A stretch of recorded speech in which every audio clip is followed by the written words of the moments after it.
강의사는 증시 각도기. 안녕하세요. 증시각도TV 시청자 여러분, 투자자 여러분, 동의말 여러분, 그리고 10만 금융지원자 여러분 모두 반갑습니다.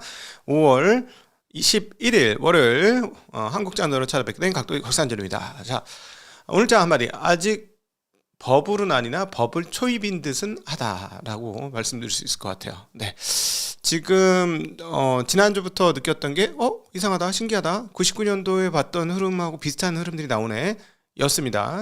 오래된 오래된 고인물 입장에서 약간 그 느낌 납니다. 근데 어쨌든 즐길 수 있는 시기가 됐고요. 모두가 행복한 시간이 지금 펼쳐질 것이다 라고 말씀드릴 수 있습니다만, 파티에서 술 취한 사람들이 등장하기 시작했다라고 표현해도 과언은 아닌 것 같습니다. 자, 그래서 모두가 째깍째깍째깍해서 술을 먹고 파티를 즐기다가 마지막 순간에 1분을 남겨두고 탈출을 생각하고 있을 텐데, 문제는 뭐냐면 파티 시계는 초침이 없다는 게 문제입니다. 초침이 없어요. 자, 그래서 술 먹고 취하면 지금이 55분인지 58분인지 9분이 땡땡시인지 알 수가 없다라는 점은 기억하시면 좋겠습니다. 자, 일단 지난 미국 시장 지난 주말 동향 한번 살펴보겠습니다. 매우 뜨거웠습니다.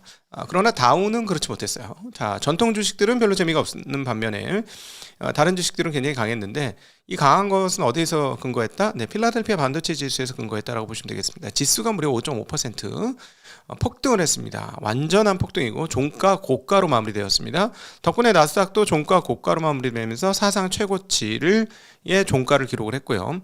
S&P도 마찬가지입니다. 종가가 거의 고가 근처에서 끝났고, 이는 역시 기술주들의 상승에 영향을 받은 바가 크다라고 정리해서 말씀드릴 수 있겠습니다.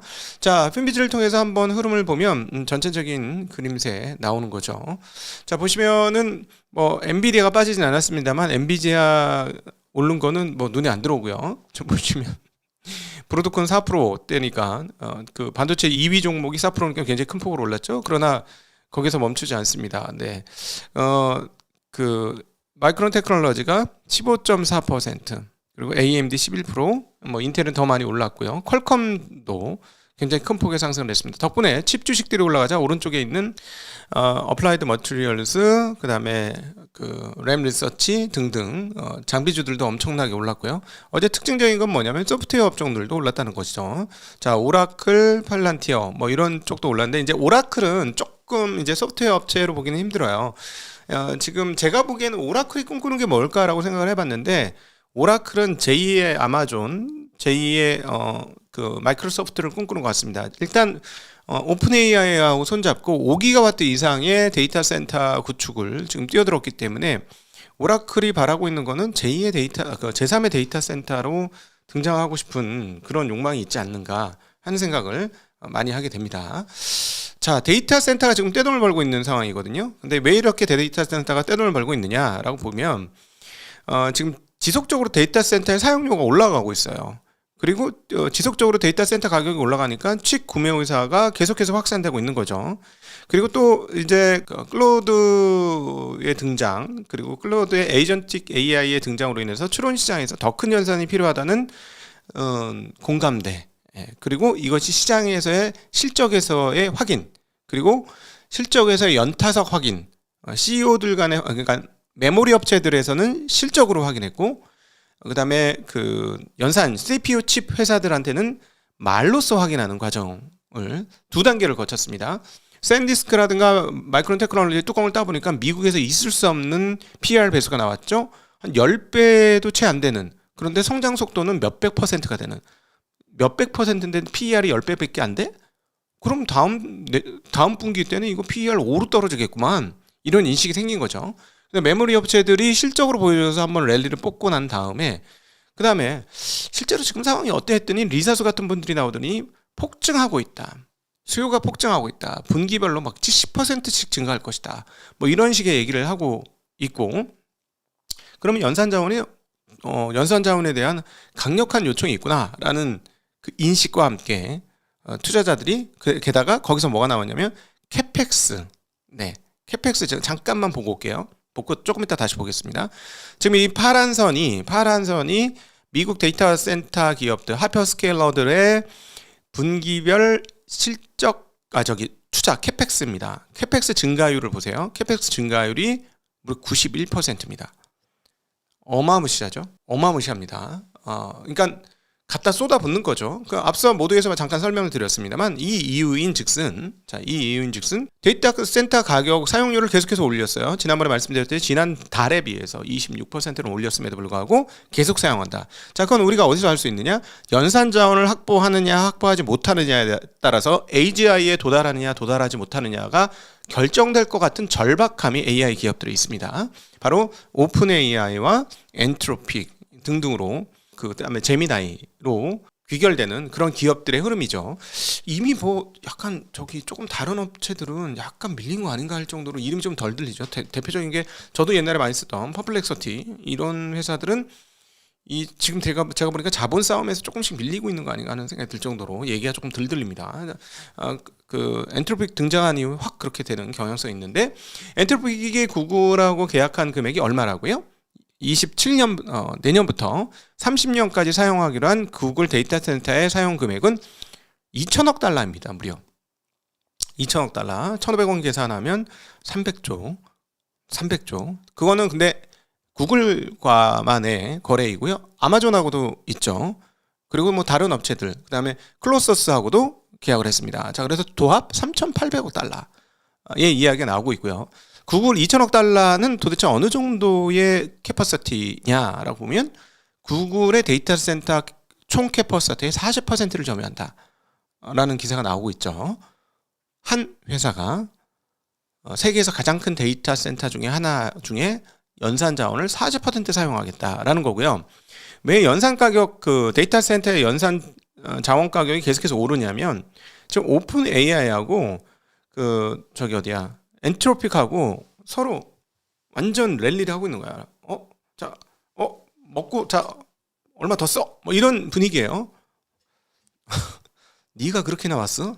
나는 한 번 더 써보러? 뭐 이런 분위기입니다. 지금.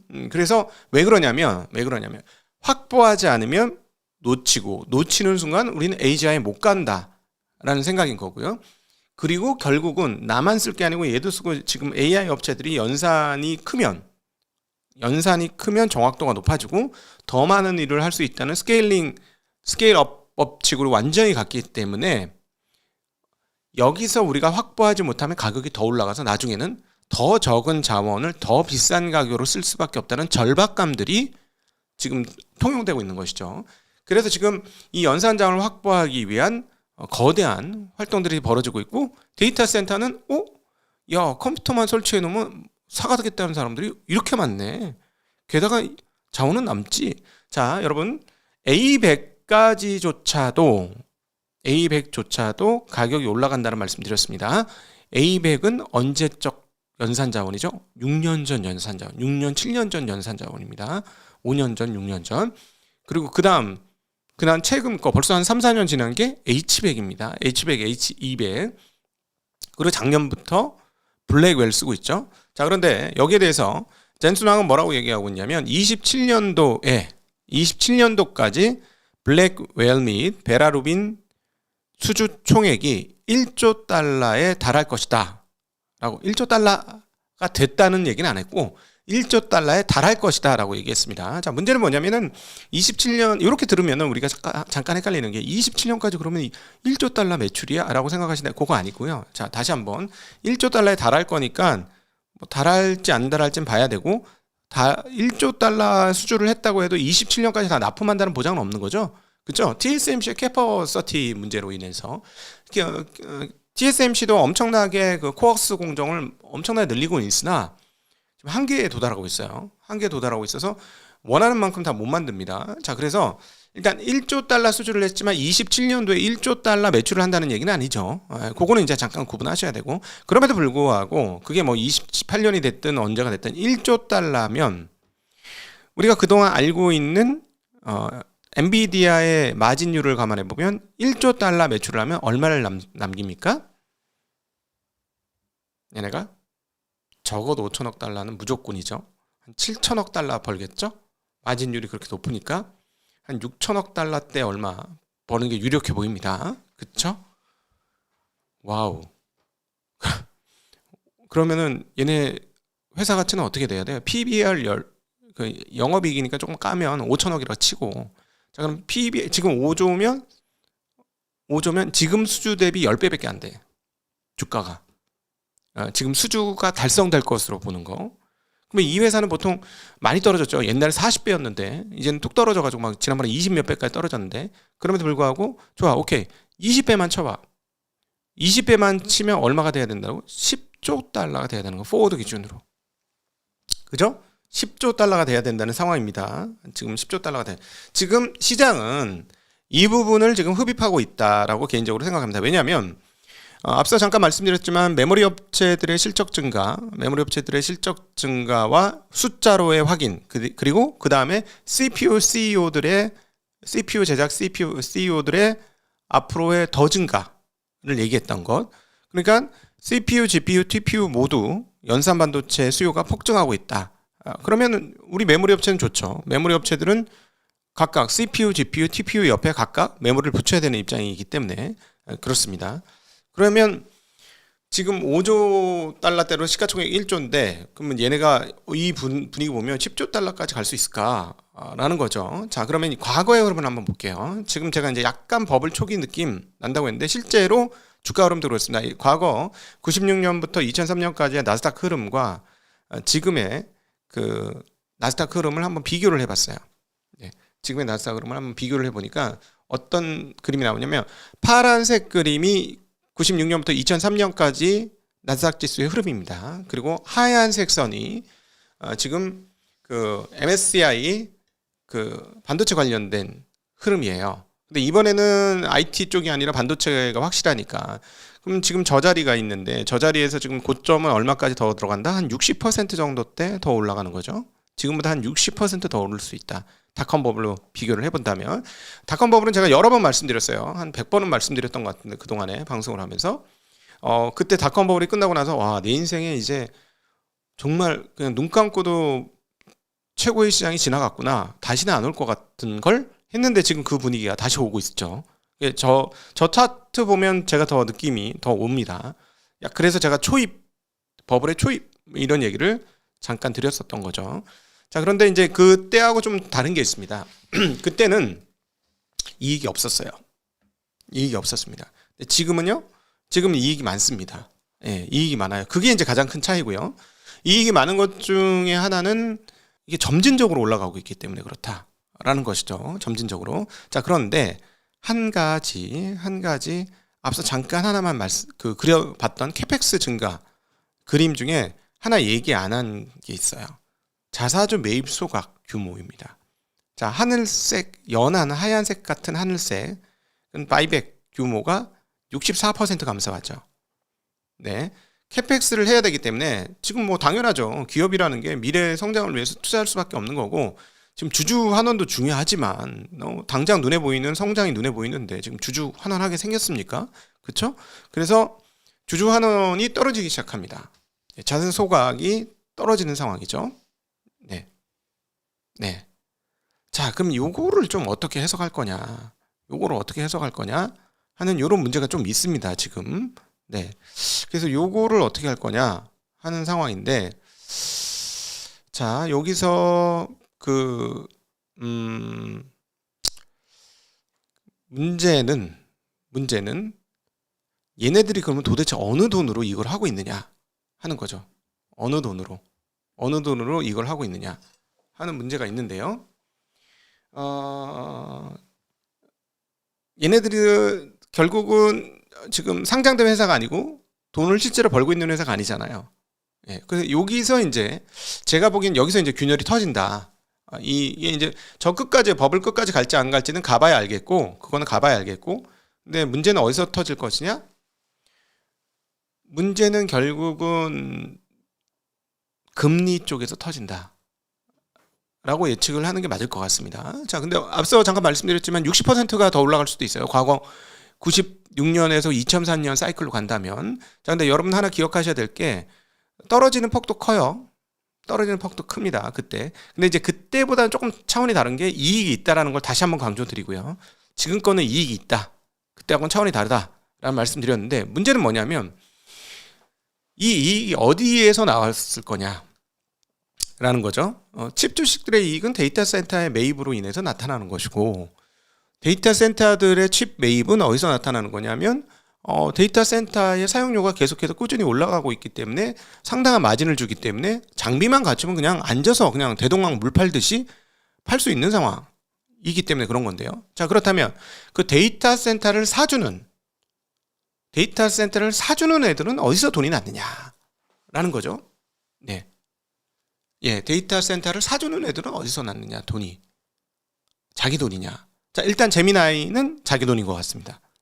제미나이는 자기 돈이고, 그 다음 자체 신용으로 발행한 채권에서, 예, 요즘에 빅테크들과 그 다음에 아까 데이터 센터 애들이 캐펙스를 구하기 위해서 채권 발행이 꽤 많죠. 그래서 그런 말씀을 잠깐 드렸습니다.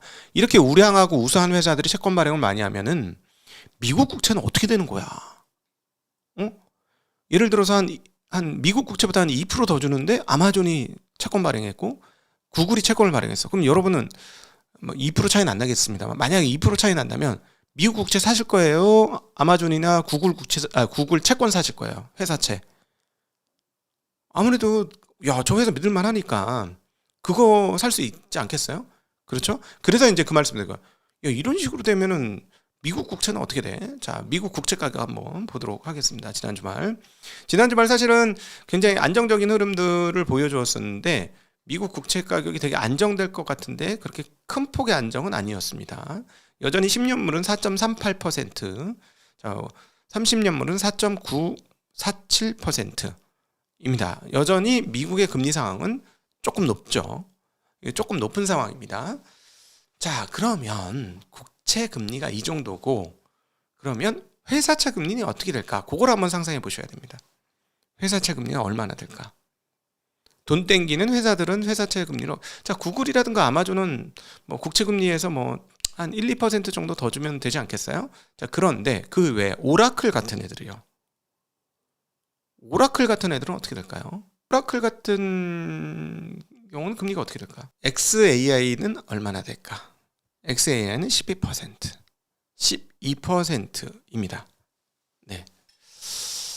네. 그래서 저는 여러분이 이제 오늘 이제 파티는 시작되었고, 파티에서 언제 빠져나올까? 이 고민을 하시는 분들에게 말씀을 드린다면, 초시계가 없다고 말씀드렸잖아요. 초시계가 없다고 말씀드렸으니까,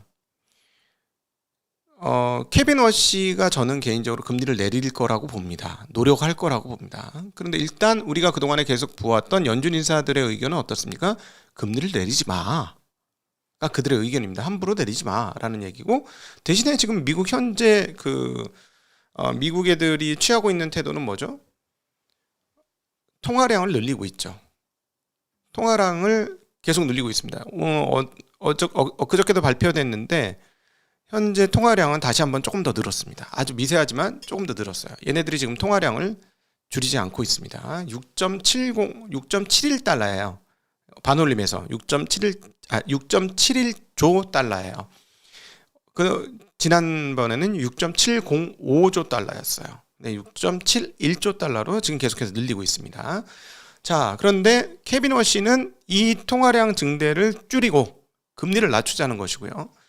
그 다음에 지금 미국이 성장률이 얼마나 나온다? 전체 성장률 중에서 AI 관련된 기업이 절반 넘는 비중으로 성장률에 기여하고 있다. 자, 그러면 미국 정부는요, AI의 투자로 인한 성장률이 나오니까 최소한 중간선거까지 AI 투자를 못하게 하겠습니까? 계속하게 하겠죠. 그러면 AI 투자를 계속하게 하려면 어떻게 해야 되죠? 금리를 낮은 상태로 유지를 해야 합니다. 그래서 트럼프하고 케빈 워시하고 그 전에 사전에 조율된 내용으로 보건대 금리를 내릴 거라고 생각해서 케빈 워시를 지정한 걸로 보여지고, 케빈 워시도 금리를 내리겠다고 얘기했고 지금도 꾸준히 얘기하고 있고, 대신에 우리는 총통화를 줄이겠다라는, 연준의 총자산을 줄이겠다라는 얘기를 한 상태입니다. 논리적으로는 맞아요. 제가 보기에는 논리적으로 맞습니다. 자, 그런데 우리가 하나 모르는 점은 뭐냐면, 케빈 워시가 점진적으로 하겠다고 했습니다만은 총통화량을 줄이고, 그 다음에 금리는 이제 바로 내리지 못하겠죠. 연준 인사들 반대를 꽤 많이 할 테니까. 어쨌든 총통화량을 줄이고 금리를 줄이는 과정에서 금융적으로 아무 문제가 없을 것인진 모릅니다. 모르는 건 모른다고 하고 지나가야 돼요. 이 부분 모른다라는 점 이렇게 내버려 둬야 되고요. 자, 이번 주에 가장 중요한 그 경기 지표 발표 중에 뭐가 있냐면 CPI 발표가 있습니다. 자, 이번 주중 일정 한번 살펴보도록 하겠습니다. 자, CPI 발표가 있고요. 그 CPI 중에 그 근원 CPI는 0.3? 이 정도 나올 거로 봅니다. 0.3. 근데 0.4가 나오면 어떻게 될까? 전월 대비 근원 CPI가. 그러니까 지금 뭐냐면 제가 계속 말씀드렸지만 지금은 저는 오히려 헤드라인이 중요합니다. 왜냐하면 유가가 올랐기 때문이고요. 그다음에 지난 주말 호르몬스 해협을 통과했던 배는 몇 척 안 됩니다. 그래서 지금 각국이 갖고 있는 총 비축류는 계속 빠지고 있고요. 그다음에 그 아랍에미레이트 같은 경우는 이제 그 오펙에서 탈퇴해가지고 자기네가 뽑아낼 수 있는 양을 더 풀겠다 했기 때문에 전쟁이 끝나면 유가는 떨어질 것으로 예상은 합니다. 자, 문제는 뭐냐면 지금 벌써 2달째 막혀 있는 상황이고 유가 고공행진을 하고 있는 거죠. 그래서 헤드라인 CPI에 영향을 미쳤고 헤드라인 CPI가 시간이 지나면 근원 CPI에 영향을 미치지 않을까요? 미치겠죠. 미치겠어. 그 미치는 거 아니고 영향을 미친다. 나 미치겠어 아니고 영향을 미친다. 영향을 미치겠죠. 자, 그러면 연준에서 금리를 내리고 싶은 마음대로 내릴 수 있을까 하는 점이 하나 놓여져 있습니다. 자, 이 부분이 이번 주에는 제일 중요한 포인트다. CPI 나올 때 그거를 한번 잘 보셨으면 좋겠고요. 자, 어쨌든 지금 아무도 신경 안 쓰고 있는 핵심적으로 이 상승장에서 이 버블장에서 찬바를 끼워줄 수 있는 포인트는 금리가 되겠습니다. 네, 그걸 말씀드리려고 이렇게 여러 가지 이야기를 드렸죠. 그리고 금리를 건드리는 건 인플레이션이 되겠죠. 예, 그래서 금리가 위로 치솟지 않는다는 확정만 있으면 파티를 즐기셔도 되고요. 예, 금리가 위로 치솟을 것 같으면 그만큼 조심하셔야 됩니다. 모릅니다. 네, 이거는 몰라요. 이건 모르니까 그럼 어떻게 해요? 금리는 열심히 봐야 되겠구나. 안 보는 소재이지만 보셔야 된다는 말씀을 드리는 거예요. 금리를 잘 보셔야 된다는 말씀 다시 한번 드립니다. 자, 조금 어려운가요? 네, 그리고 일단 오늘 아침 타전되는 뉴스는 이란이 미국에 휴전 관련된 종전 관련된 내용들을 보냈다고 소식이 들리고 있는데요. 그 내용을 보냈음에도 불구하고 일단 트럼프는 답변을 읽었는데 마음에 들지 않는다고 얘기했고 완전히 용납할 수 없다라고 이야기했습니다. 그래서 현재는 외교 기회를 주면서 있지만 만약에 외교 기회가 끝나면 공격을 재가동하겠다. 뭐 이렇게 얘기는 하고 있는데 제가 보니까 트럼프 대통령은 쉽게 큰 공격은 하진 않을 것 같습니다. 시장이 무너질까봐 절대로 그러진 않을 것이다. 그리고 거기에 대한 믿음은 지금 시장이 있는 거고요. 제가 보기에는 그 시장의 믿음이 뭐 틀리진 않을 것 같은 생각이 듭니다.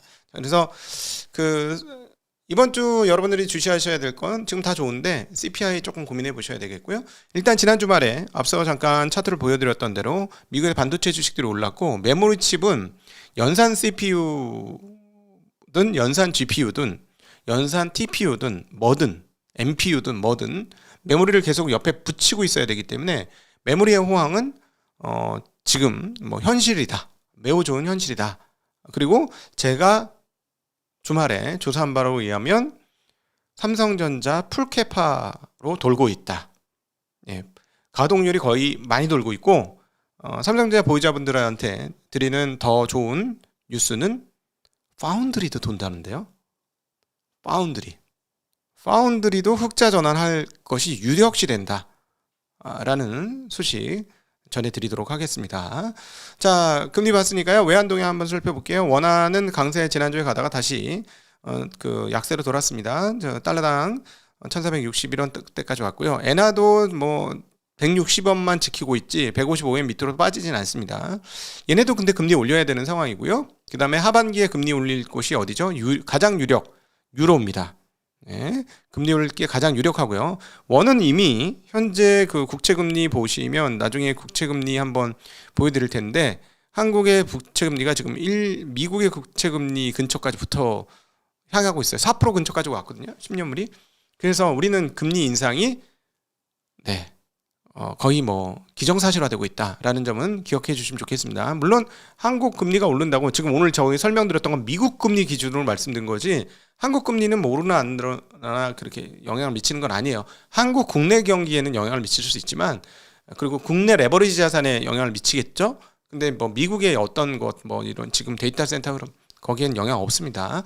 자, 원자재 가격 보도록 하겠습니다. 자, 원자재 가격은 현재 WTI는 97.6에서 98.1로 소폭 올라가 떨어지지 않고 있는 그런 상황들이 지금 유지되고 있습니다. 자, 여전히 CPI를 건드릴 요소들은 꽤 있다라는 말씀 드릴 수밖에 없겠고요. 지난 주말에 이제 그 고용 숫자가 나왔는데 고용 굉장히 좋아요. 비농업 고용이 11만 5천 정도 나왔으니까 일단 10만 넘으면 좋은 겁니다. 뭐 전월 대비 많이 떨어졌다고 할지라도 전월은 더 높았는데요 라고 할지라도 10만 넘으면 되게 좋은 거예요. 자, 그렇다면 연준의 두 가지 책무. 자, 벌써 지난주에도 한번 했고 뭐죠? 예, 공부를 위해서 연준의 두 가지 책무는 뭐죠? 하나는 완전 고용, 하나는 물가 안정. 자, 그런데 10만 넘으면 좋은 거라고 말씀드렸습니다. 지난번에 뭐 BEP에 가까운다 할 때 뭐 그게 보면 5만 이하 한 3만 뭐 이런 게 BEP인 것 같던데 고용에서. 자, 11만 넘게 나왔으니까 고용 완전 좋죠. 완전 좋아요. 자, 그럼 물가는요? 물가는 안 좋아요. CPI가 근원 CPI가 0.4 나오면 진짜 안 좋은 거예요. 0.3 나올 것으로 예상하고 있습니다. 네, 그래서 연준 입장에서는 고용은 탄탄한데 물가가 높게 나오면 금리를 인하할 수 없는 상황이 온다라는 건 다 알고 계시죠. 자, 시간당 임금은 생각보다 많이 안 올랐습니다. 0.2% 전월 대비 올랐고요. 실업률은 4.3%로 동일합니다만 끝전 소수점 두 자릿수는 조금 올라왔다. 라고 보시면 되겠고 주당 평균 근무 시간은 미국 34.2시간에서 34.3시간이고요. 그다음에 그 미시건대에서 발표하는 그 예비치 확정치, 수정치 확정치 뭐 이렇게 있는데 소비자 인플레이션 기대치는 4.7에서 4.5%로 조금 떨어졌고요. 5년 기대 인플레이션은 3.5에서 3.4%로 조금 떨어졌습니다. 소비자 기대 지수는 떨어진 다음에 반등이 크지 않습니다. 소비자 기대 지수 48.5고요. 소비자 평가 지수 47.8. 소비자 심리 지수 48.2. 이는 미시건대 소비자 심리 조사한 이래로 가장 낮은 수준에 있다. 자, 미국은 그래서 정리해보면 어떻다? 극단적인 양극화 상황이 진행되고 있다. 중산층 이하의 삶은 매우 팍팍하게 돌아가고 있고 오른 물가는 떨어질 생각은 안 하고 조금씩 더 오르고 있는 상황이고 자산가들의 자산 가치는 엄청나게 늘어났기 때문에 자산가들이 펼치는 랠리는 그대로 유지되고 있는 상황이고 그리고 그 랠리 중에 가장 중요한 랠리는 AI 랠리이고 이 AI의 투자에 의한 미국 GDP 상승은 거의 한 60% 정도? 지난주 그랬죠? 60% 정도가 AI 투자로 인해서 미국 GDP가 상승할 것이고 미국 GDP의 성장을 유지시키려면 AI 투자를 계속해야 되는 상황이고 AI 성장을 계속하려면 금리를 높이면 안 되는 상황이다 라고 다시 한번 오늘 했던 얘기를 쭉 한번 정리해서 돌려서 말씀드리도록 하겠습니다. 자, 이제 막 버블이 시작됐고요. 많은 분들이 그럼 버블이에서 팔아야 돼요 얘기하지만 앞서 차트 보여드렸죠. 96년부터 2003년까지의 흐름을 보건데 만약에 그때 정도의 광기가 나온다면 앞으로 60% 정도는 더 오를 수도 있다. 물론 근데 이번에는 그때부터 진짜 광기면 더 오를 수도 있죠. 근데 과거 우리가 그동안 한 30년 사이에서 가장 세게 봤던 광기는 99년 닷컴 버블 광기였습니다. 그때에 비해서는 아직까지도 오를 여력은 60% 정도 있다라는 말씀도 드릴 수 있겠죠. 자, 요 정도로 정리 드리도록 하겠습니다. 자, 행복한 한 주 되시길 빌겠습니다. 감사합니다. 이제 곧 여러분들의 질의응답으로 돌아오겠습니다. 안녕.